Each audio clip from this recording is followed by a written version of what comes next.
Eu quero que você abra sua Bíblia em Mateus, no capítulo 7, no versículo 7. O meu tema hoje é fantástico. Por que nossas orações não são atendidas?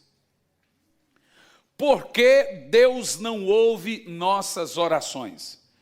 Alguém aqui já teve a sensação de estar falando para a parede quando está falando com Deus? Alguém aqui já teve a sensação que Deus está em silêncio, calado? Eu tenho uma mensagem por título, Deus no escuro. Eu tenho uma outra mensagem por título, 13 perguntas que ninguém tem coragem de fazer a Deus.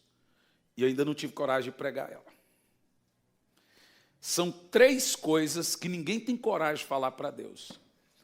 Mas eu vou começar aqui hoje falando sobre por que Deus não ouve as nossas orações. Não são todas, mas hoje há uma sequência de muita gente frustrado com Deus, sem motivo, obviamente, porque oram e não são atendidos. Nós vamos começar em Mateus, no capítulo 7, no versículo 7, que diz assim: peçam e lhes será dado, busquem e encontrarão, bata e a porta lhes será aberta. Que maravilha! Se ler esse texto, parece que Deus está obrigado a nos ouvir. Mais do que obrigado a nos ouvir, Ele está obrigado a nos atender. Não é verdade? Parece que é um mandamento aqui, está no imperativo. Peça. Agora veja o verso 8. Pois todo o que pede, recebe. O que busca, encontra. E aquele que bate, a porta será aberta. O texto não diz tudo o que pede, recebe. Ou nem diz tudo o que pede, recebe o que pede. O texto diz todo o que pede, recebe. Não está prometendo que recebe o que pede. E nem diz tudo o que pede. Mas olha o verso 9. Qual de vocês, se seu filho pedir pão, lhe dará uma pedra? Ou se pedir peixe, lhe dará uma cobra? Se vocês, apesar de serem maus, sabem dar boas coisas aos seus filhos, quanto mais o Pai de vocês que está nos céus dará coisas boas aos que lhe pedirem. Senhor, fale conosco, que não seja eu quem fale, mas fale aos nossos corações, nos ensinando e nos instruindo, em nome de Jesus. Amém. É fato que a Bíblia diz que Deus não tem os seus ouvidos tapados à oração que nós fazemos. A palavra diz que Ele não é surdo, que Ele está atento às nossas orações. Então, por que muitos oram e não são atendidos? Porque muitos pedem e não recebem. Apesar de Jesus dizer que quando você bate a porta se abre, porque para muitos de nós a porta não está se abrindo. Diante desse fato, eu quero achar aqui nessa noite 6 motivos porque as nossas orações não são atendidas. E preste atenção, em cada um desses motivos nós teremos uma base bíblica para comprovar que você pode orar até morrer, que a sua oração não será atendida. E esses 6 motivos estão colocados na Bíblia Sagrada para nos mostrar que você pode orar, e Deus não vai ouvir a sua oração. Primeiro, falta de perdão. A oração que quebra o bronze não pode quebrar o coração que não perdoa. A falta de perdão faz com que o céu continue de bronze, com que a sua oração não alcance o favor de Deus. A falta de perdão, mesmo que você ore 24 horas por dia, se você não perdoar, sua oração jamais chegará ao céu, sequer arranhará o céu. Todas as vezes que Jesus falou sobre oração, consequentemente, no mesmo texto, ele falou sobre falta de perdão. Vamos analisar isso em Mateus capítulo 5, do verso 23, vamos ver aqui verso 23 e verso 24. Mateus 5, verso 23 e verso 24.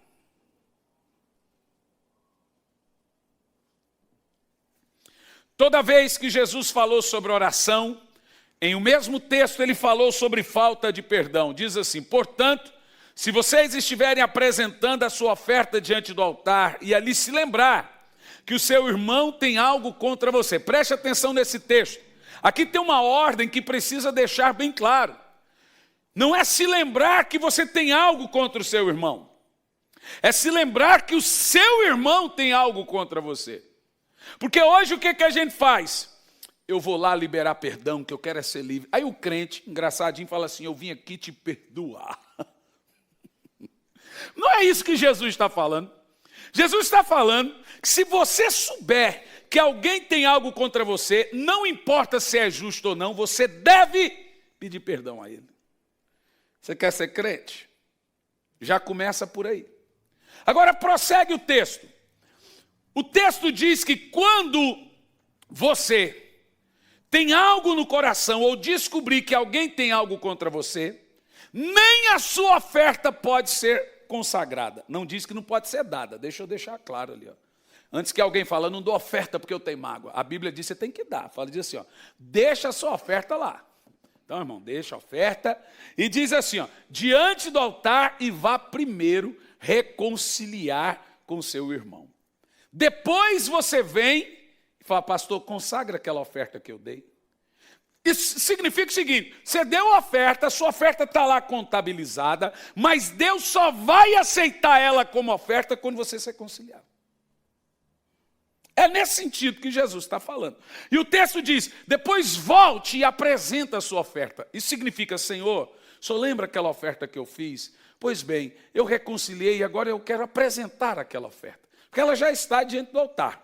Você começa a perceber que, no verso 15, veja desse mesmo capítulo, Jesus vai dizer que a oferta, que o perdão, ele interfere, gente, diretamente até na salvação da sua alma. Mateus 6, no versículo 12. Jesus nos ensinando a orar, ele vai nos dizer que o perdão, ele interfere diretamente até mesmo na salvação. Mateus 6, versículo 12, lá na oração do Pai Nosso, vamos orar o Pai Nosso? Pai nosso que estais nos céus, santificado seja o teu nome, venha a nós o teu reino, seja feita a tua vontade, assim na terra como nos céus. O pão nosso de cada dia nos dai hoje, perdoe as nossas ofensas, assim como nós processamos quem nos ofendeu. Não é não? Eu falei errado? Mas eu acho que o crente lê assim. Irmão, eu quero que você me diga, aonde tem danos morais no cristianismo? Não existe. Não existe. A Bíblia diz que você tem que aprender a deixar passar. Perdoar quem te ofendeu como Deus perdoou você. Veja, a Bíblia deixa claro isso. Agora olha o versículo 15. Ainda na oração, Jesus diz assim: se não perdoares uns aos outros, o Pai Celestial não te perdoa. Para você ser salvo, você tem que ser o quê? Perdoado. Se você não for perdoado por Deus, você não consegue ser salvo. Agora veja você, como hoje nós temos um grupo de cristãos realmente problemáticos, uns contra os outros, todos contra um, e você vai perceber que o rancor, a mágoa, a ferida, ele tem dominado o cristianismo, e a falta de perdão hoje é um mal constante na igreja. Estava pregando num culto, uma senhora, numa mensagem minha, obviamente eu estava falando sobre isso, ela se levantou e disse: o senhor está querendo me dizer que se aquela pessoa que matou o meu filho, se Deus perdoar ela, ainda eu vou ter que encontrar com ela no céu? O senhor não está na minha pele? Falei: não estou dizendo que você vai encontrar com ele no céu. Você não vai para o céu. Arrisca ainda o ex-criminoso ir para o céu. E você não. Gente, nós não perdoamos as pessoas porque é justo. Porque se perdão fosse justo, não seria perdão. Nós perdoamos porque é um ato de misericórdia. As pessoas são perdoadas não é porque elas precisam, é porque elas merecem. E merecem porque nós merecemos o perdão através de Cristo. E uma outra coisa que eu aprendo sobre perdão, que perdão não é ausência de justiça. Perdão é transferência de justiça. Deixe-me te explicar. Tem muita gente que não perdoa porque ela diz, não é justo. Então eu vou perdoar e a coisa vai ficar assim mesmo. Não. Toda vez que você perdoa, você transfere para Deus a justiça que você está praticando no coração por não perdoar. Aí Deus vai agir. Enquanto você não perdoa, Deus entende que você já está tendo a justiça no coração. Então, perdão não é ausência de justiça. Perdão é transferência. É transferir para Deus que Ele haja justamente por sua causa. Uma outra coisa que as pessoas sob perdão acusam é que elas perdoam, mas não conseguem esquecer. Basicamente, essas pessoas estão firmadas aonde Deus, quando perdoa os pecados dos outros, Ele diz que não se lembra mais. Algumas pessoas interpretam isso, então, que perdoar é não se lembrar. Não é. Quando a Bíblia diz que Deus não se lembra mais dos nossos pecados, ela não está dizendo que Deus esqueceu na sua memória. Ela está dizendo que Deus não lança na cara os nossos pecados. É nesse sentido. Perdão não é você esquecer, o nome disso é amnésia. Perdão é não lançar mais na cara o que a pessoa fez contra você. Isso é perdão. Perdão é tirar a mão do pescoço quando você tem direito de enforcar. Isso é muito sério. Nós devemos levar isso em consideração. Veja em Marcos, capítulo 11, no versículo 25. Esse é um dos temas que mais requer atenção. Das 6 coisas que impedem Deus de ouvir as nossas orações. Por que Deus não nos ouve? Em Marcos 11, 25. Veja que lá em Mateus, Jesus disse que se você trouxer a oferta e descobrir que alguém tem algo contra você. Agora, nesse texto fala de você ter algo contra alguém. Em dias atuais de redes sociais, de gente se engalfinhando e dando alfinetada, é muito difícil você não ter algo contra alguém. Eu já pensei várias vezes em desfazer de rede social. Mas eu uso muito isso para divulgar os eventos, para a missão e etc, etc. Mas Deus tem que me tratar. Porque as pessoas taiam o sangue da gente. Ai, gente, eu leio cada coisa. Eu falo assim, não acredito. Mas o texto diz assim, presta atenção. Quando você estiver orando. O quê? Quando você estiver orando. Se tiver alguma coisa contra alguém, perdoa. Para que o Pai Celestial também perdoe os seus pecados. Meu Deus do céu. Você percebeu que se na hora que você estiver orando, e o seu coração estiver manchado por algo contra alguém, a sua oração não é respondida. Então a Bíblia diz que a primeira coisa que um cristão deve fazer, quando ele estiver orando, é se lembrar que ele tem algo contra alguém e falar, Senhor, eu perdoo. Mas não é perdoar aqui, depois ir lá e perdoar. Pedir perdão e perdoar. Porque senão, você não é perdoado. Se você morre em pecado. Diga comigo, misericórdia. Paulo, inclusive, diz que quem não perdoa, Satanás tem vantagem contra ele. Veja só esse texto. Na segunda de Paulo aos Coríntios, no capítulo 2, no versículo 10 e no versículo 11. Paulo sugere que o cristão que não perdoa, o diabo tem vantagem contra ele. Paulo diz assim, se vocês perdoam alguém, eu também perdoo. E aquilo que perdoei, se é que havia alguma coisa para perdoar, perdoei na presença de Cristo por amor de vocês. Prossegue. A fim de que Satanás não tivesse vantagem sobre nós, pois não ignoramos as suas intenções. Diga, Senhor Jesus amado. Você viu? Paulo diz assim: eu perdoo para o diabo não ter vantagem sobre mim. A palavra é brecha. E a palavra brecha, na definição, é abrir uma avenida, um caminho para o diabo passar. Não é um buraquinho, não, irmão. A palavra brecha na Bíblia é abrir caminho, passagem para o diabo. E é essa vantagem do qual Paulo está falando. Em Provérbios capítulo 10, no versículo 12, diz assim, ó: o ódio suscita contendas, mas o amor encobre todas as transgressões. É poderoso ou não é? Então, em primeiro lugar, nós estamos convictos que quem não perdoa não pode ser atendido por Deus.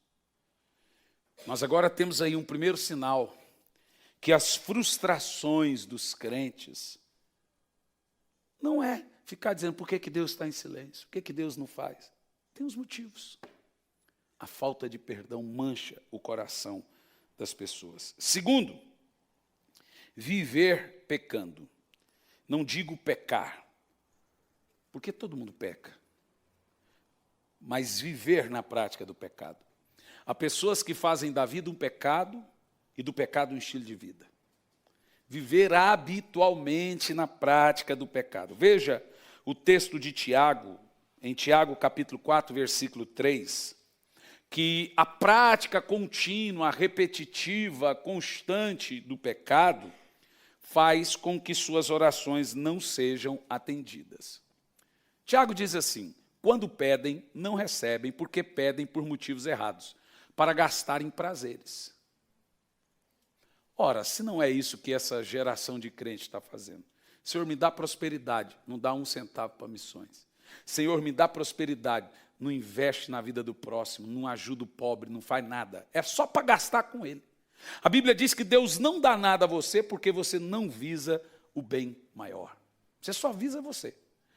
Mas Tiago ainda fala mais. Agora ele fala de pedir coisas a Deus que inclui só você e os seus prazeres. Deus não vai atender. Ok. Mas agora ele vai falar também que Deus não vai atender as orações por causa dos contínuos ou pecado continuado. Veja o próximo texto. Adúlteros, vocês não sabem que a amizade do mundo é inimizade contra Deus? Quem quer ser amigo do mundo faz-se inimigo de Deus. Prossegue. Ou vocês acham que é sem razão que as Escrituras diz que o Espírito que Ele faz habitar em nós tem ciúmes? O texto já começa assim: você pede e não recebe, porque você pede mal. E Tiago continua: além de pedir mal, você vive gastando dinheiro com pecado. Então Deus não vai dar. Deus quer que você morra de fome na terra, mas que vá para o céu. Se for essa ideia, para Ele não tem problema. É verdade, irmão. Vai por mim. Então, uma vida contínua de pecado faz o céu ficar de bronze. Impede as suas orações de serem respondidas. É o que Isaías 59, versículo 2 diz: são os vossos pecados que fazem separação entre vós e Deus. Terceiro, hipocrisia. Por favor, Mateus 7, do verso 1 ao 5.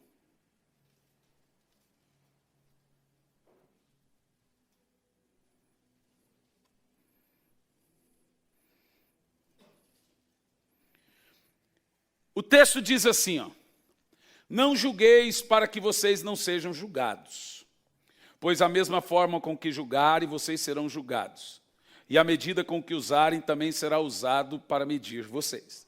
Bom, tem gente que realmente diz que a Bíblia não está proibindo você de julgar, está proibindo você julgar sem olhar para a trave no seu olho. Não é isso, não. A Bíblia diz também que julgar sem olhar para a trave no olho é sério. Mas o texto começa assim, ó. Vamos ver se Jesus disse que é para julgar ou não julgar. O texto começa, verso 1. Não julgueis para que você não seja julgado. O texto começa dizendo, não julgue. Não tem meio tempo, não julgue. Acabou. Segue o verso 3. Por que você repara no cisco que está no olho do teu irmão e não se dá conta da viga, ou seja, do seu enorme pecado que está no seu próprio olho? Como que você pode dizer ao seu irmão, deixa-me tirar o cisco do seu olho, quando há uma viga no seu olho? Verso 5. Hipócrita. Você viu agora o que é hipocrisia? Hipocrisia é quando você é condescendente demais com seus erros e duro demais com o erro dos outros. Na realidade, hipocrisia é o pecado comum da igreja. A gente olha sempre para as pessoas com o olho mais severo e olha muito no espelho com o olho de coitado, de vítima. Eu sou um pobre, um coitado. E a Bíblia diz que a hipocrisia impede as nossas orações de serem atendidas. Tira o cisco do teu olho e depois se preocupe com o seu irmão, disse Jesus. Sobre isso, Paulo fala em 1 Coríntios, capítulo 11, versículo 28. Examine-se, pois, o homem a si mesmo. Todos nós vamos dar conta diante de Deus. Já é difícil dar conta da nossa vida. Quanto mais dar conta da vida dos outros. Se você quiser falar da vida de alguém, fale da de Jesus. Aí é uma vida boa para você falar. Pare de falar da vida dos outros. Pessoas inteligentes falam de ideias. Pessoas tolas falam de gente. Na vida é assim, irmão. Ou você fala de Deus, ou você fala de pessoas. Cuidado, vigia. Maledicência é um pecado. A Bíblia diz, 6 coisas Deus odeia. A 7ª ele abomina. É o linguarudo. É o irmão que tem dom de língua. Língua grande.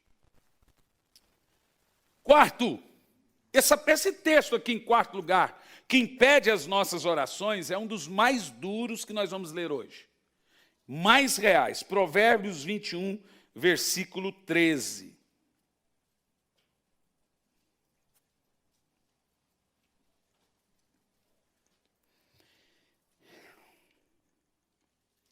Ignorar aos pobres. Olha que texto terrível. Quem fecha os ouvidos ao clamor dos pobres, clamará e não terá resposta. Se esse texto não diz o porquê que a maioria das pessoas não são ouvidas por Deus, me encontre outro que diz.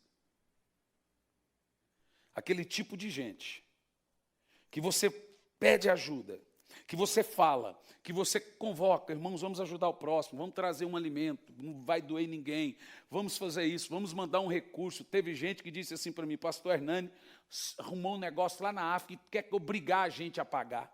Ninguém pediu.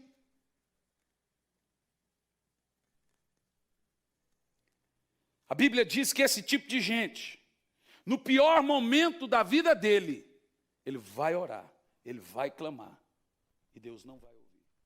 Porque ele tapou o ouvido dele para atender o pobre. Imagina uma pessoa doente, ou com um filho doente, ou no momento de crise, Senhor, me escuta. A Bíblia diz que Deus não vai escutar.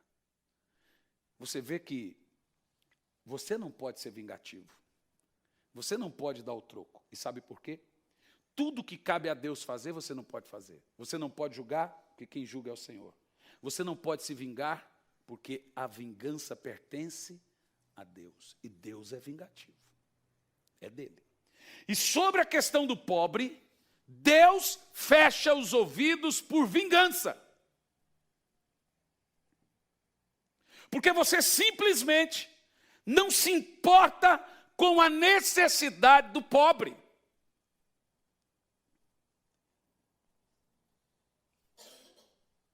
Em quinto lugar,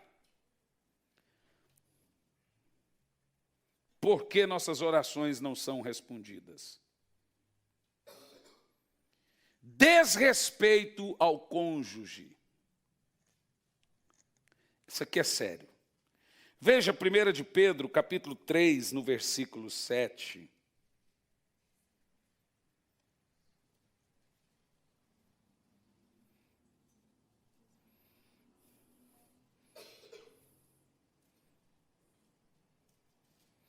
1 de Pedro 3, versículo 7. Olha, irmãos, nós devemos analisar a coisa sobre o seguinte. Está tudo errado. Está tudo errado. Orações não são respondidas, orações não são atendidas, bênçãos não são respondidas, bênçãos não são atendidas, bênçãos não são dadas, não vem, não acontece, por vários motivos. Olha esse motivo. Do mesmo modo, vocês, maridos, sejam sábios no convívio com suas mulheres. E tratem-nas como honra, como parte mais frágil. Não é parte emocional frágil. Tem engraçadinho que pensa que a mulher é frágil porque é coitada. Quando a Bíblia fala parte frágil, está falando fisicamente, força física. Porque a mulher é infinitamente mais forte do que o homem. O homem, se der uma dor, ele está morrendo. Mas Paulo diz, conviva bem com a sua mulher, porque ela é frágil fisicamente. Fisicamente. Eu falei alguma mentira? Ok. Apenas isso. E diz assim, e co-herdeiras, é salva, igual a você, tem os mesmos direitos que você, da graça da vida, de forma que não seja interrompida as suas orações. Irmãos, é muito difícil, muito duro você entrar numa casa e você perceber que aquela casa não tem o favor de Deus. Você perceber que o ambiente é pesado. E uma casa, o ambiente é pesado por várias situações. Primeiro, o céu é de bronze. As orações daquela casa, pode orar o cachorro, o papagaio, o filho, a avó, a sogra, não vai resolver. E por quê? Porque há um desrespeito mútuo de filhos para pais, pais para filhos, esposa, marido e etc. Um grita com o outro grita com um. Não há o exercício do perdão. E essa gritaria, esse desentendimento no lar, fecha as portas de Deus nessa casa. A Bíblia diz, tenha um bom convívio dentro da sua casa. Lá no final, para que as suas orações não sejam interrompidas. A Bíblia vai dizer, não deixe que o sol ou o dia vire sobre a sua briga ou ira. Eu aconselho vocês a não dormirem brigados. O outro dia é outro dia e a confusão choca e cria filho. Então, irmão, durma 5 horas da manhã, 4, mas resolva. Não vire um para o lado, outro para o outro, e deixe o diabo tirar proveito daquele momento, daquelas palavras. Não deixe o outro dia virar sem que resolva as situações na casa, porque é muito difícil. Você pode precisar orar e Deus te atender com urgência, a sua oração não vai ser atendida. Então, em quinto lugar, o que interrompe o favor de Deus na sua vida, irmão, não tem nada melhor que chegar em casa e falar, eu estou em casa, deitar na sua caminha, no seu vaso. Eu estou no meu vaso.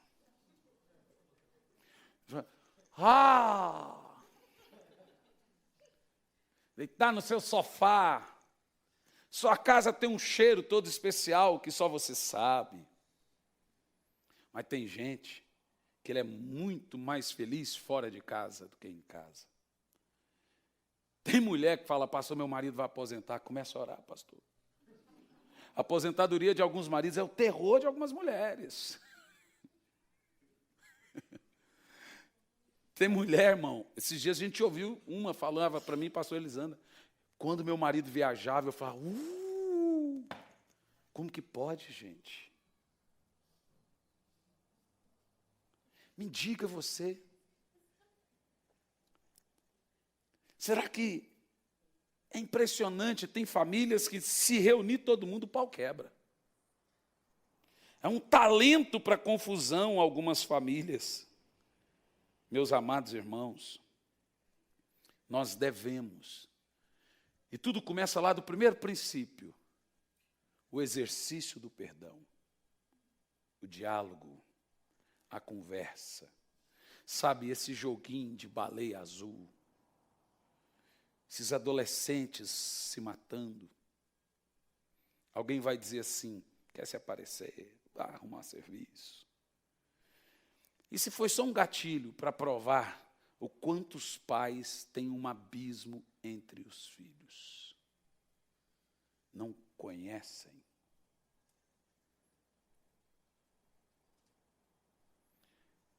E essas leis que proíbem os filhos de fazer qualquer coisa. Não pode nem cortar a grama para o pai. Tornar as crianças ociosas, vadios. A rede social, para uma certa idade, já para adulto já não presta. Para esse tipo de gente. Veja vocês, que mundo nós estamos vivendo. Se você, pai, assistir essa série que eu falei, você vai perceber que há um grupo de adolescentes que são super comunicativos com seus colegas, mas em casa são extremamente silenciosos. Você vai achar chato alguns, melancólico outros, mas é muito importante. Por favor, não indique isso para crianças ou etc. Mas todos deveriam saber. É um livro, assim como você leria o livro. É muito grave. A falta de perdão hoje na igreja. Constantemente eu lido com irmãos, eu vou sair da igreja, pastor, eu te amo, eu amo a igreja, mas vou sair da igreja por causa de... Eu falei, mas o que tem a ver? É que eu não quero conviver com ele.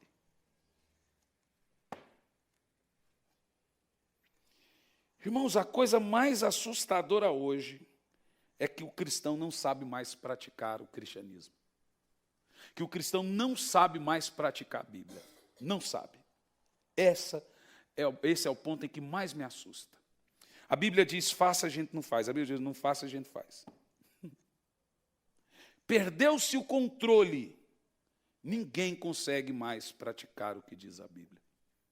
Recentemente eu fiz uma abordagem teológica sobre a questão do filme A Cabana. Um filme totalmente esotérico. Um livro que eu já havia lido, totalmente esotérico. Em que Deus, não é pai, é mãe. Já começa aí, distorcendo a personalidade de Deus. É pai nosso? Não, é mãe nossa. Segundo, o pai olha para o filho, no caso que é Jesus, e diz assim, eu tenho filhos em todas as religiões do mundo. Eu tenho filhos no budismo, no seixonoísmo e etc. E vai falando. E ele olha e diz assim, não é da minha vontade que todos se tornem cristãos. E fala assim para Jesus, não é da minha vontade que todos creiam em você. Em João 1:12 vai dizer o seguinte, mas a todos os quantos receberam, deu-lhes o poder de se tornarem filhos de Deus, a saber, os que creem no seu nome. Está dizendo que não há salvação fora do cristianismo. Mas o filme diz que há. Olha, não é da minha vontade que todos sejam cristãos. Alguns vão ter intimidade comigo, outros não, mas eu não estou me preocupado com isso. Irmãos, é tanta asneira. No filme Deus diz assim, eu já perdoei a todos, meu filho, por causa do seu sacrifício. Não importa o que eles fizerem depois da cruz, já estão perdoados. Universalismo, gente, é o cúmulo do absurdo. Aí os crentes estão indo lá no cinema. Aí sai, porque o filme é bonito.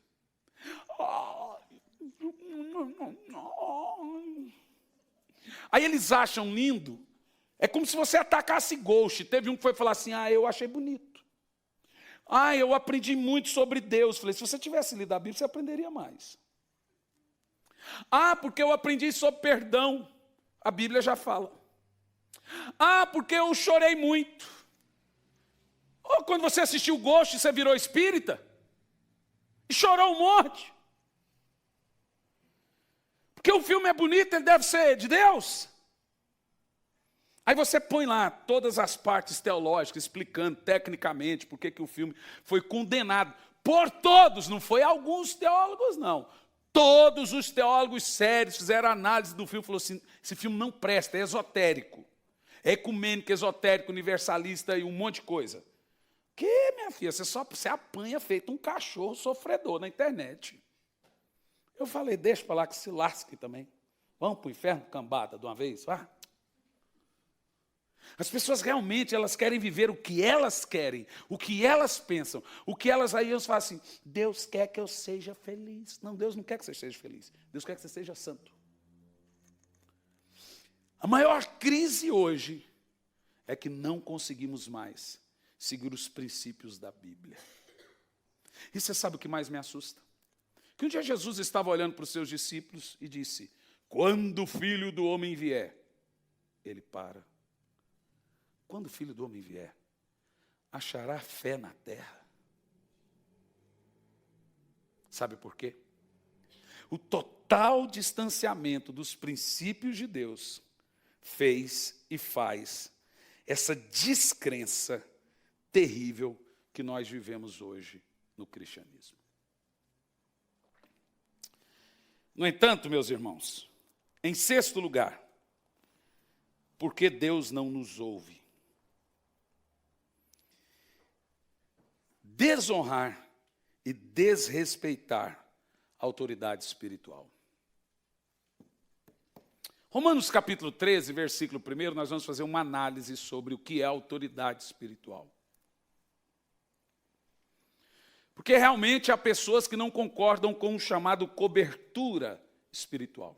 Esses dias o Ezequiel escreveu em um vídeo meu na internet.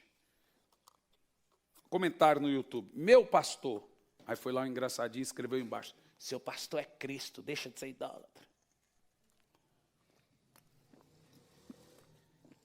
Realmente hoje há uma crise de pessoas que já estão feridas na igreja, estão feridas uns com os outros, são incongregáveis, irreconciliáveis, pastores em si mesmos, e agora estão se juntando. Agora você pega um fio desencapado e junta com outro fio desencapado, o que é que vira? É um cuito-se-cuito. O que existe é o seguinte, um monte de gente ferida dizendo, vamos se reunir.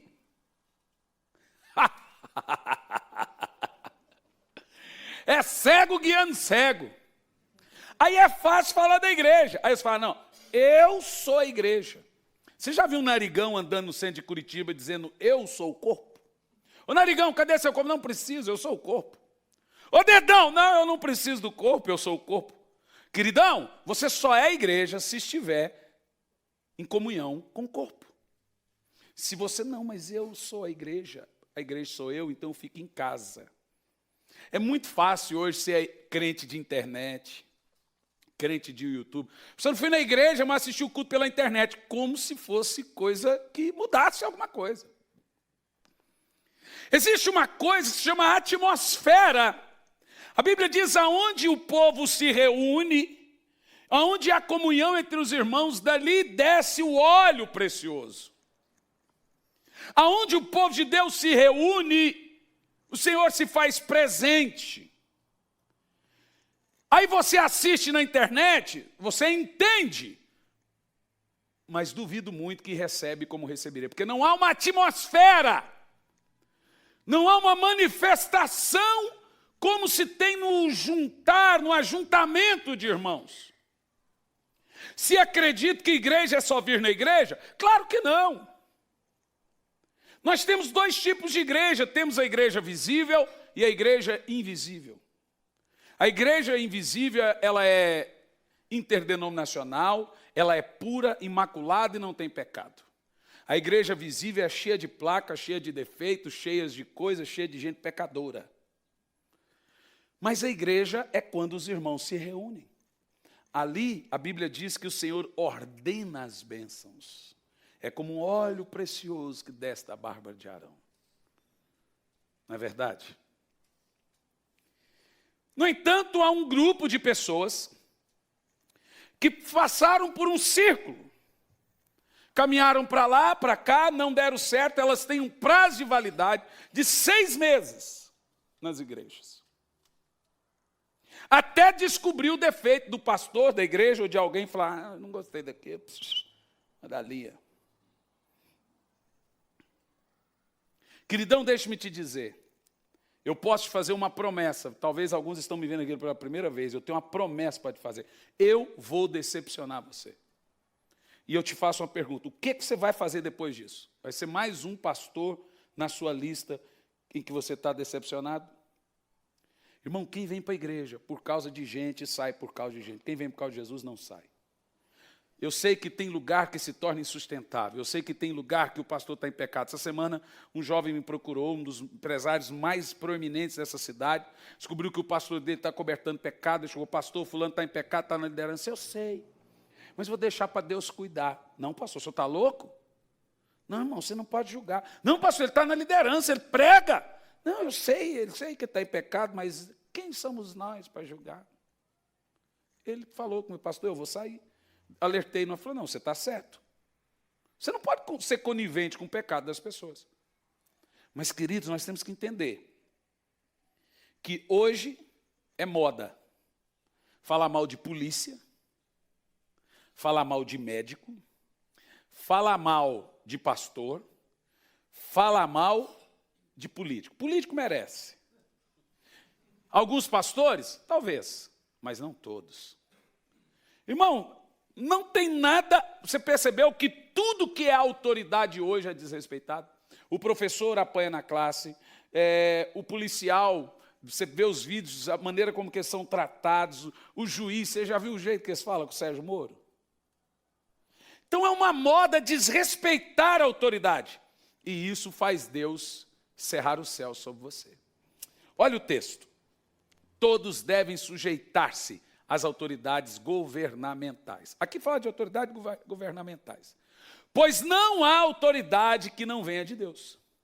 As autoridades que existem foram por ele estabelecidas. Esse mesmo empresário me perguntou, pastor, eu devo entregar o imposto de 30% num país injusto como esse? Eu falei, tu deve. É porque eu fui num outro pastor rico aí, empresário, e ele falou, onde é que está na Bíblia mandando você entregar imposto de 30%? Olha, irmão. Meu querido, eu falei para ele, você não pode chamar Eduardo Cunha de corrupto, Lula de corrupto. Você não tem moral para falar isso. Se você tem funcionários, e isso acontece na maioria das vezes, que, ó, esse tanto eu te dou aqui na carteira, esse tanto é por fora, tá bom? E esse é o cristianismo que nós estamos vivendo hoje.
Irmãos, examine-se, pois, o homem a si mesmo.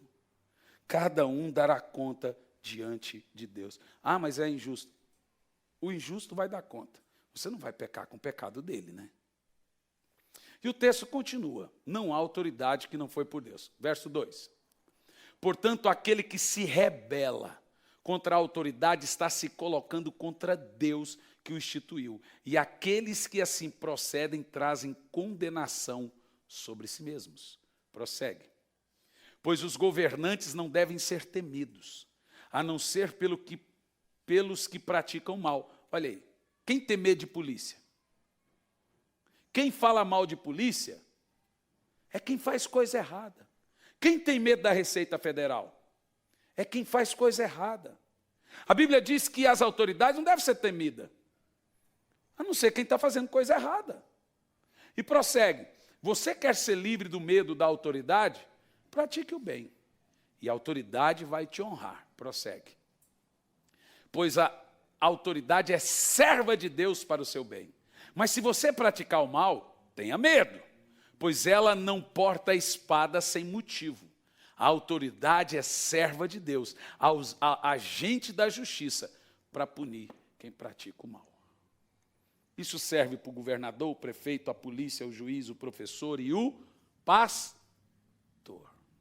que é autoridade espiritual. Bom, meus amados irmãos, essas 6 coisas impedem as nossas orações. Vamos nos lembrar, qual é a primeira? Falta de perdão. Qual é a segunda? Vamos lá, vocês estão dormindo? Viver continuamente, habitualmente na prática do pecado. Qual é a terceira? Hipocrisia. Qual é a quarta? Aquele que tapa o ouvido aos necessitados, ao pobre. Quem não se importa com o pobre. Qual é a quinta? Desrespeitar os cônjuges. Confusão na casa, briga, o pau quebra, um não respeita o outro. Qual é a sexta? As autoridades. Vamos orar a Deus. Fique em pé no seu lugar.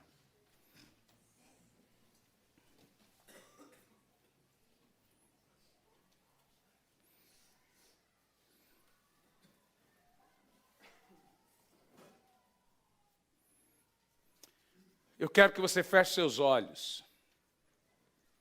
E você examine e se lembra do que você ouviu, de tudo que você ouviu. Pense no que você ouviu. Examine as 6 coisas que impedem suas orações serem atendidas. Veja se as suas orações não são atendidas por causa dessas 6 coisas. Eu quero que você ore baseado, fundamentado naquilo que você ouviu. Se tiver que perdoar, perdoe. Se tiver que pedir perdão, peça.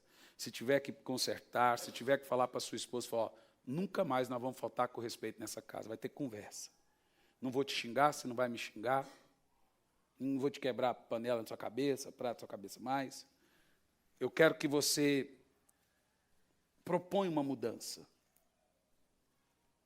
Ah, mas o pastor não está sendo justo. Ele vai dar conta diante de Deus. Ele vai dar conta. A sua parte é obedecer.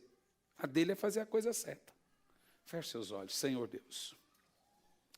Como igreja, Pai, nós estamos aqui envolvidos com o cumprimento da Tua palavra.